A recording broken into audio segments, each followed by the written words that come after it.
15. Special occasion speaking. Sarah Kim, Douglas Marshall, June Pulliam, Victoria Vanist, and James Jurgen. Chapter Overview. 15. Special occasion speaking. 15.1. Learning objectives and key terms. 15.2. Understanding special occasion speaking. 15.3. Types of special occasion speeches. 15.4. Special occasion language. 15.5. Special occasion delivery. 15.6. Sample special occasion speech outline. 15.1. Learning objectives and key terms. Recognize the differences between research-based speeches and special occasion speeches. Identify the types of special occasion speeches. Use language to create emotional and evocative phrases. Describe the proper techniques for delivering a special occasion speech. After dinner speeches. Console, eulogy, hero speech, lament, motivational speech, religious speech, roast, special occasion speech, speech of acceptance, speech of commencement, speech of dedication, speech of farewell, speech of introduction, speech of presentation, success speech, survivor speech, toast. Learning objectives, key terms. 15. 2. Understanding special occasion speaking. Often the speaking opportunities life brings our way have nothing to do with specifically informing or persuading an audience. Instead, we are commonly asked to speak during special occasions in our lives. Whether you are standing up to give a speech at an awards ceremony or a toast at a wedding, knowing how to deliver speeches in a variety of different contexts is the nature of special occasion speaking. In this chapter, we are going to explore what special occasion speeches are, as well as several types of special occasion speeches ranging from humorous to somber. In broad terms, a special occasion speech is a speech designed to address and engage the context and audience's emotions on a specific occasion. Like informative or persuasive speeches, special occasion speeches should communicate a clear message, but the manner of speaking used is typically different. The goal of a special occasion speech is ultimately to stir an audience's emotions and connect them to the situation or occasion. All the types of speeches we are most likely to have to give during our lives, many of them will fall into the special occasion category. These often include speeches that are designed to inspire or motivate an audience to do something. These are, however, different from a traditional persuasive speech. Let's say you're the coach of your child's little league team or a project leader at your work. In both cases, you might find yourself delivering a speech to motivate and inspire your teams to do their best. You can imagine how giving a motivational speech like that would be different from a traditional persuasive speech, focusing on why a group of 50-somethings should change their investment strategy or a group of your peers to vote for a certain candidate for student senate. To help us think through how to be effective in delivering special occasion speeches, let's look at 4 key ingredients: preparation, adaptation to the occasion, adaptation to the audience, and mindfulness about the time. Be prepared. First and foremost, the biggest mistake you can make when standing to deliver a special occasion speech is to underprepare or simply not prepare at all. We've stressed the need for preparation throughout this text. Just because you're giving a wedding toast or a eulogy doesn't mean you shouldn't think through the speech before you stand up and speak out.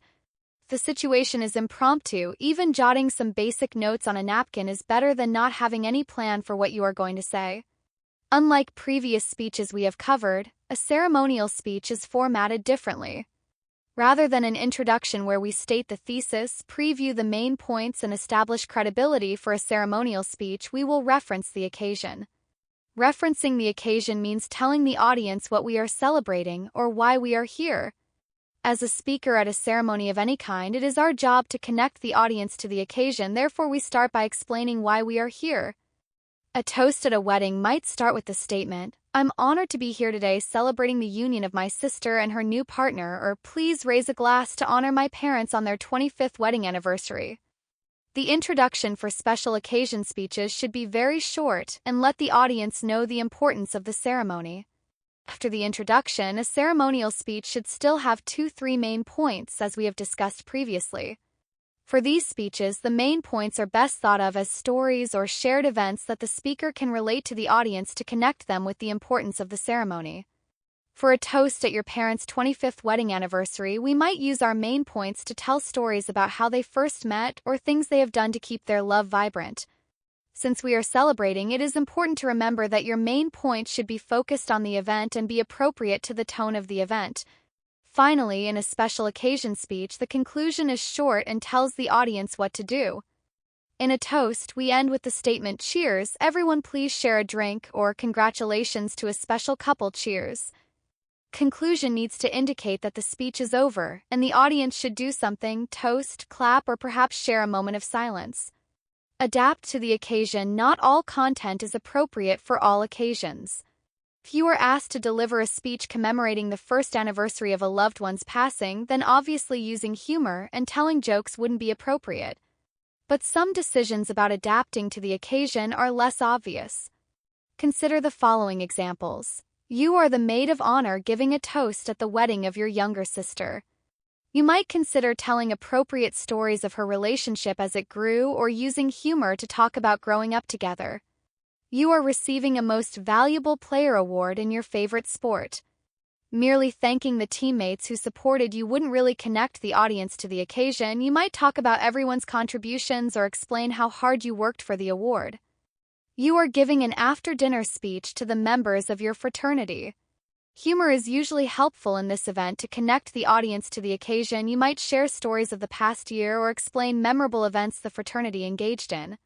Remember that being a competent speaker is about being both personally effective and socially appropriate.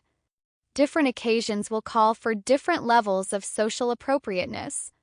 One of the biggest mistakes entertaining speakers can make is to deliver one generic speech to different groups without adapting the speech to the specific occasion. In fact, professional speakers always make sure that their speeches are tailored for different occasions by getting information about the occasion from their hosts. When we tailor speeches for special occasions, people are more likely to remember those speeches than if we give a generic speech. Adapt to your audience. Once again, we cannot stress the importance of audience adaptation enough in this text. Different audiences will respond differently to speech material, so the more you know about your audience, the more likely you'll succeed in your speech. One of our co-authors was once at a conference for teachers of public speaking. Keynote speaker stood and delivered a speech on the importance of public speaking. While the speaker was good and funny, the speech really fell flat. Keynote speaker basically told the public speaking teachers that they should take public speaking courses because public speaking is important. Right speech, wrong audience. Be mindful of the time. The last major consideration for delivering special occasion speeches successfully is to be mindful of your time. Different speech situations have their own conventions and rules regarding time. Acceptance speeches and toasts, for example, should be relatively short.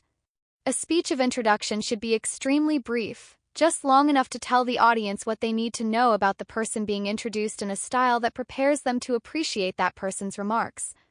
In contrast, commencement speeches, eulogies, and speeches to commemorate events can run 10 to 20 minutes in length, depending on the context. It's also important to recognize that audiences on different occasions will expect speeches of various lengths. For example, although it's true that graduation commencement speakers generally speak for 10 to 20 minutes, the closer that speaker heads toward 20 minutes, the more fidgety the audience becomes. To hold the audience's attention, a commencement speaker would do well to make the closing minutes of the speech the most engaging and inspiring portion of the speech. If you're not sure about the expected time frame for a speech, ask the person who has invited you to speak. 15.3. Types of special occasion speeches. Unlike the informative and persuasive speeches, special occasion speeches are much broader and allow for a wider range of topics, events, and approaches to be employed. However, while the following list of special occasion speeches is long, your instructor will have specific types of special occasion speeches that you will be allowed to do for class. Since you are like to give many special occasion speeches in your life, we want to cover everything you might need to know to give a good one. Speeches of introduction. The first type of special occasion speech is the speech of introduction, which is a mini speech given by the host of a ceremony that introduces another speaker and their speech. Few things are worse than when the introducer of a speaker stands up and says, "This is Wyatt Ford. He's going to talk about stress." While we did learn the speaker's name and the topic, the introduction falls flat. Audiences won't be the least bit excited about listening to Wyatt's speech. Just like any other speech, a speech of introduction should have a clear introduction, body, and conclusion, and should be brief. As a speech of introduction, it is important to focus on the person being introduced. The speech should be about them. For an introduction, think of a hook that will make your audience interested in the upcoming speaker. You need to find something that can grab the audience's attention and make them excited about hearing the main speaker. The body of your speech of introduction should be devoted to telling the audience about the speaker's topic, why the speaker is qualified, and why the audience should listen. First, tell your audience in general terms about the overarching topic of the speech. Next, you need to tell the audience why the speaker is a credible presenter on the topic. Has the speaker written books or articles on the subject? Has the speaker had special life events that make him or her qualified? Lastly, you need to briefly explain to the audience why they should care about the upcoming speech. The outline can be adjusted. For example, you can give the biographical information first, but these 3 areas should be covered. The final part of a good introduction is the conclusion, which is generally designed to welcome the speaker to the platform. Many introducers will conclude by saying something like, "I am looking forward to hearing how Wyatt Ford's advice. Please join me in welcoming Dr. Wyatt Ford." At this point, you as the person introducing the speaker are handing off the speaking duties to someone else, so it is not uncommon to end your speech of introduction by clapping as the speaker comes on stage or shaking the speaker's hand. Speeches of presentation. The second type of special occasion speech is the speech of presentation. A speech of presentation is a brief speech given to accompany a prize or honor. The introduction in a speech of presentation needs to let the audience know what award is being presented. Just a brief statement about the award is enough to begin the speech. In the body of the speech, you want to make sure you explain what the award or honor is and why the presentation is important. Next, you can explain what the recipient has accomplished in order for the award to be bestowed. Did the person win a race? Did the person write an important piece of literature? Did the person mediate conflict? Whatever the recipient has done, you need to clearly highlight his or her work. Lastly, if the race or competition was conducted in a public forum and numerous people didn't win, you may want to recognize those people for their efforts as well. While you don't want to steal the show away from winner, you may want to highlight the work of the other competitors or nominees. Speeches of acceptance. The complement to a speech of presentation is the speech of acceptance. The speech of acceptance is a speech given by the recipient of a prize or honor. In the introduction for this speech, you want to acknowledge the award, then the body of the speech usually shares these 3 typical components of a speech of acceptance. 1. Put the award or honor into perspective. 2. Thank those who helped you achieve your goal and tell stories of their contributions. And 3. Discuss the work you did to achieve the award. First, you want to put the award in perspective. Tell the people listening to your speech why the award is meaningful to you. Second, you want to give credit to those who helped you achieve the award or honor. No person accomplishes things in life on his or her own. We all have family members, friends, and colleagues who support us and help us achieve what we do in life, and a speech of acceptance is a great time to graciously recognize those individuals. Lastly, you want to share the work you put in to achieve this award. If you know you are up for an award, have a speech ready. A good rule to remember is, be thankful, be gracious, be short. Speeches of dedication. A fourth special occasion speech is the speech of dedication. A speech of dedication is delivered when a new store opens, a building is named after someone, a plaque is placed on a wall, a new library is completed, and so on. These speeches are designed to highlight the importance of the project, and possibly those to whom the project has been dedicated. When preparing a speech of dedication, start by explaining how you are involved in the dedication. If the person to whom the dedication is being made is a relative, tell the audience about your relationship and your relative's accomplishments. Second, you want to explain what is being dedicated. If the dedication is a new building or a pre-existing building, you want to explain the importance of the structure. You should then explain who was involved in the project. If the project is a new structure, talk about the people who built the structure or designed it. If the project is a pre-existing structure, talk about the people who put together and decided on the dedication. Lastly, explain why the structure is important for the community in which it is located. If the dedication is for a new store, talk about how the store will bring in new jobs and new shopping opportunities.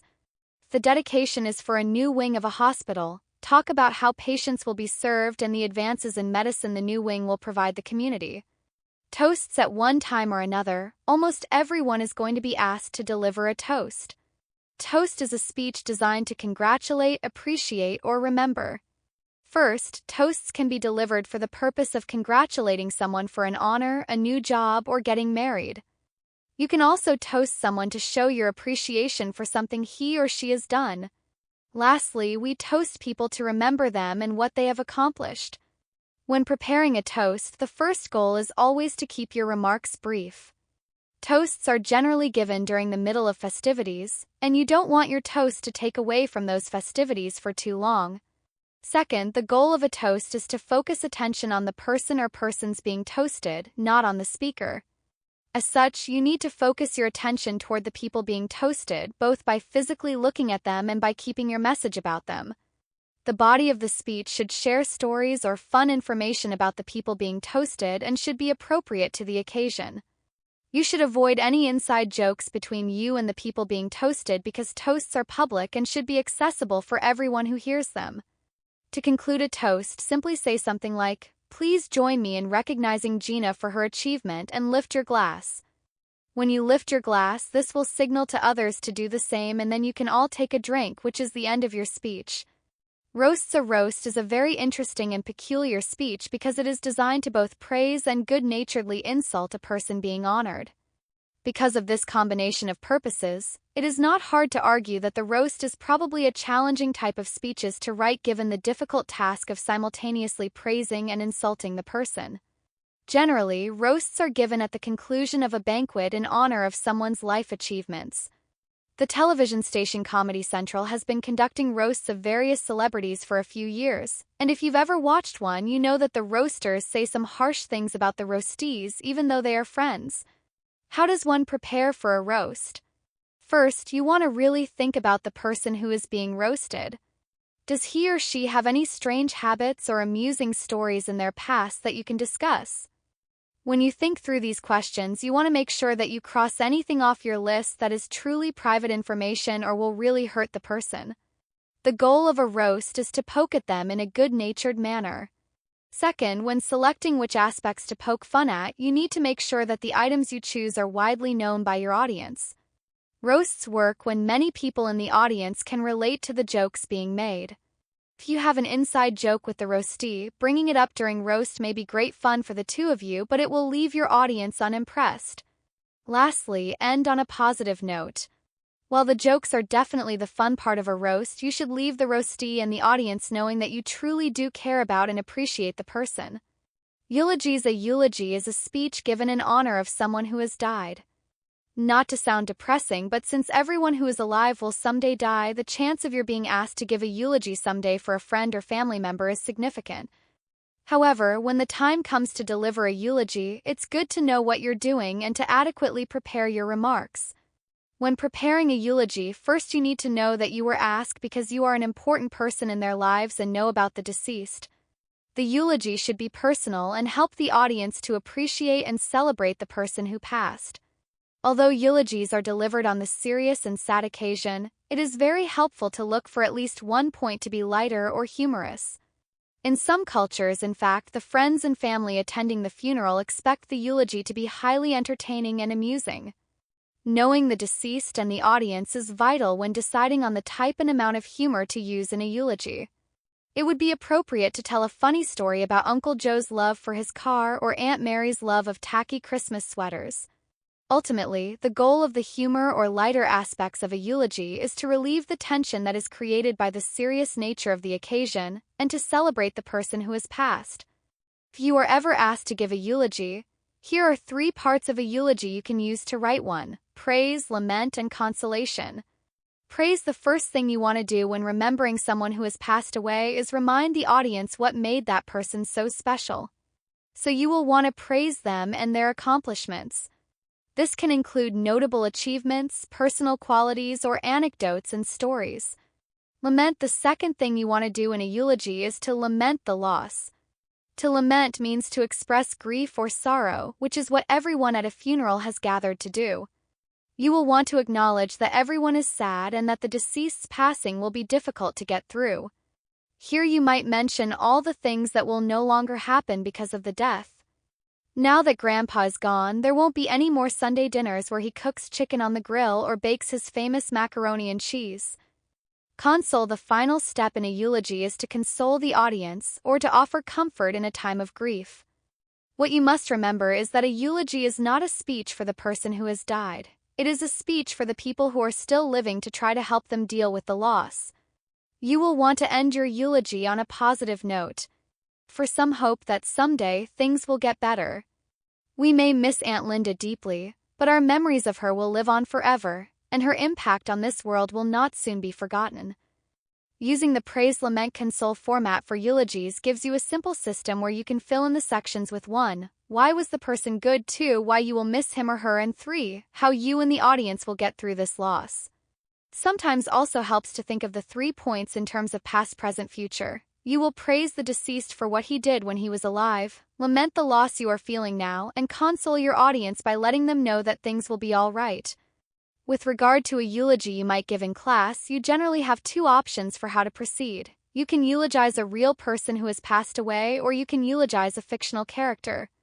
If you give a eulogy in class on someone in your life who has passed away, be aware that it is very common for students to become emotional and have difficulty giving their speech. Even though you may have been fine practicing at home and feel good about giving it, the emotional impact of speaking about a deceased loved one in front of others can be surprisingly powerful. Speeches for commencements. A speech of commencement is designed to recognize and celebrate the achievements of a graduating class or other group of people. These typically take place at graduation ceremonies. Nearly every one of us has sat through commencement speeches at some point in our lives. Numerous celebrities and politicians have been asked to deliver commencement speeches at colleges and universities. If you're ever asked to deliver a commencement speech, there are some key points to think through when deciding on your speech's content. If there is a specific theme for the graduation, make sure that your commencement speech addresses that theme. If there is no specific theme, come up with one for your speech. Some common commencement speech themes are commitment, competitiveness, competence, confidence, decision-making, discipline, ethics, failure, faith, generosity, integrity, involvement, leadership, learning, persistence, personal improvement, professionalism, reality, responsibility, and self-respect. Talk about your life and how graduates can learn from your experiences to avoid pitfalls or take advantages of life. How can your life inspire the graduates in their future endeavors? Make the speech humorous. Commencement speeches should be entertaining and make an audience laugh. Be brief. Nothing is more painful than a commencement speaker who drones on and on. Remember, the graduates are there to get their diplomas. Their families are there to watch the graduates walk across the stage.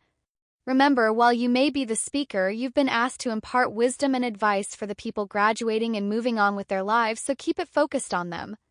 Place the commencement speech into the broader context of the graduates' lives. Show the graduates how the advice and wisdom you are offering can be utilized to make their own lives better. Overall, it's important to make sure that you have fun when delivering a commencement speech. Remember, it's a huge honor and responsibility to be asked to deliver a commencement speech, so take the time to really think through and prepare your speech. After-dinner speeches are humorous speeches that make a serious point. These speeches get their name from the fact that they historically follow a meal of some kind. After-dinner speakers are generally asked to speak because they have the ability both to speak effectively and to make people laugh. All the basic conventions of public speaking previously discussed in this text apply to after-dinner speeches, but the overarching goal of these speeches is to be entertaining and to create an atmosphere of amusement. The speech should have a theme, such as celebrating the accomplishments of the last year or connecting the audience to a special event that is important to the group. When creating the speech, go back through and look for opportunities to insert humorous remarks. Once you've looked through your speech and examined places for verbal humor, think about any physical humor or props that would enhance your speech. The goal for a funny prop is that it adds to the humor of the speech without distracting from its message. Just because you find something unbelievably funny in your head doesn't mean that it will make anyone else laugh. Often, humor that we have written down on paper just doesn't translate when orally presented. You may have a humorous story that you love reading on paper, but find that it just seems to be too long once you start telling it out loud. You also need to make sure the humor you choose will be appropriate for a specific audience. What one audience finds funny, another may find offensive. Humor is the double-edged sword of public speaking. On one side, it is an amazing and powerful speaking tool, but on the other side, few things will alienate an audience more than offensive humor. If you're ever uncertain about whether a piece of humor will offend your audience, don't use it. So you may now be asking, what kind of topics are serious that I can joke about? The answer to that, like the answer to most everything else in the book, is dependent on your audience and the speaking situation, which is to say any topic will work, while at the same time you need to be very careful about how you choose your topic. Take, for example, the experience one of your authors had while he was attending a large university. One of the major problems that any large university faces is parking. The ratio of parking spaces to students at some of these schools can be 1 to 7. In addressing this topic at a banquet, a student gave an after-dinner speech that addressed the problem of the lack of student parking.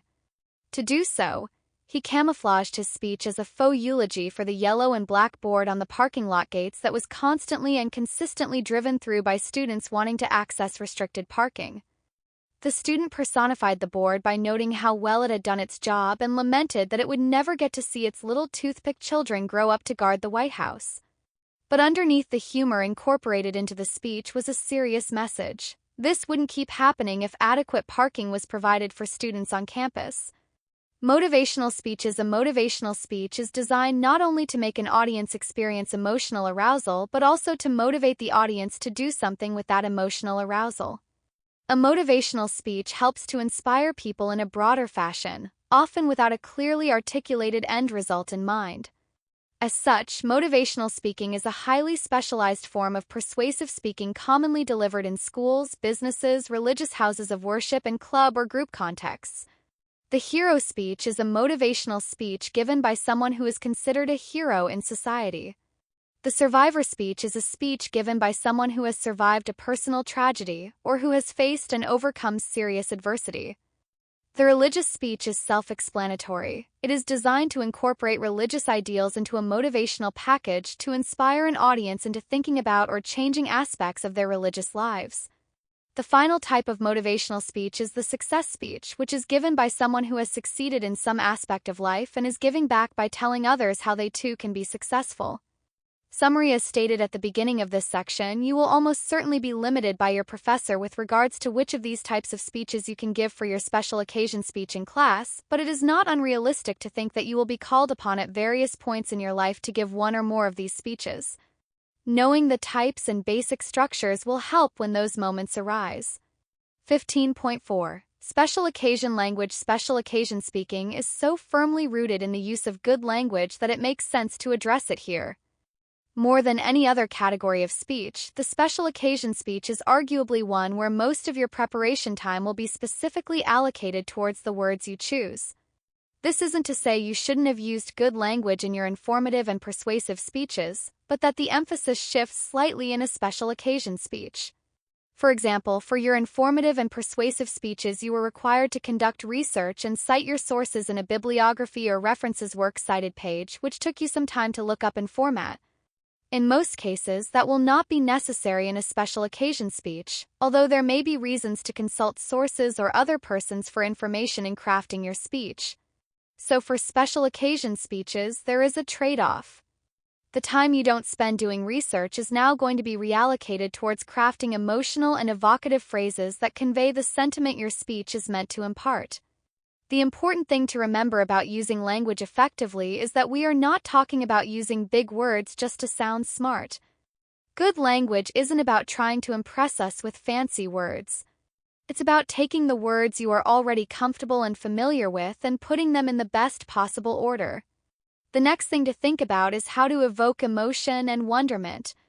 Putting the words you know into the best possible order, when done well, will make your speech sound extremely eloquent and emotional.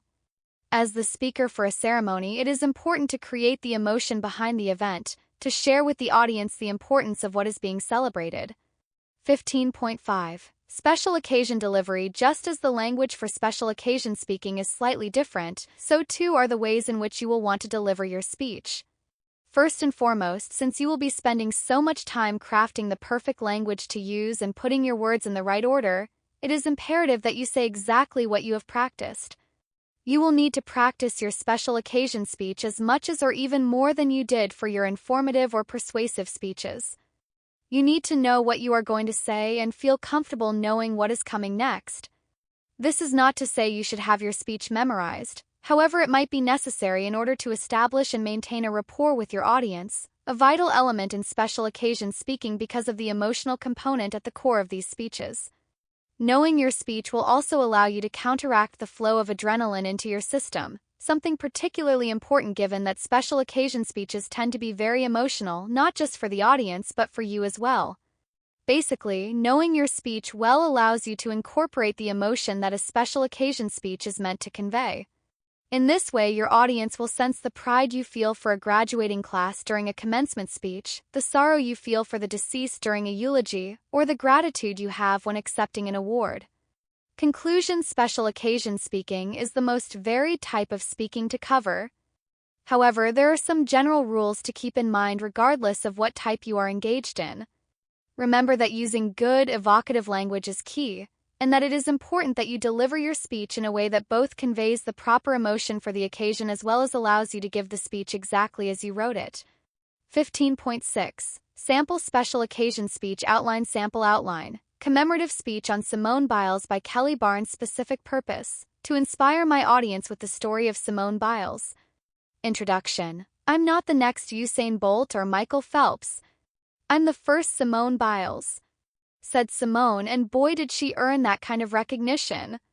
Some of you might hear that name and think of a random gymnast, and some of you may hear that name and not know who it is at all, but today, before this class is over, I am going to make sure each and every one of you remember just how great she is and why she deserves to be recognized. Thesis. A person whom I admire over all other athletes is Simone Biles. Preview. Simone is special in my eyes because she has overcome some big challenges in her life to get to where she is today. Not only is she a 3-time gymnastics champion, but she made history while doing it. Simone overcame an extremely rough childhood in Columbus, Ohio, as both her mother and father were struggling with substance abuse. Simone's grandparents took her and her siblings under their wings.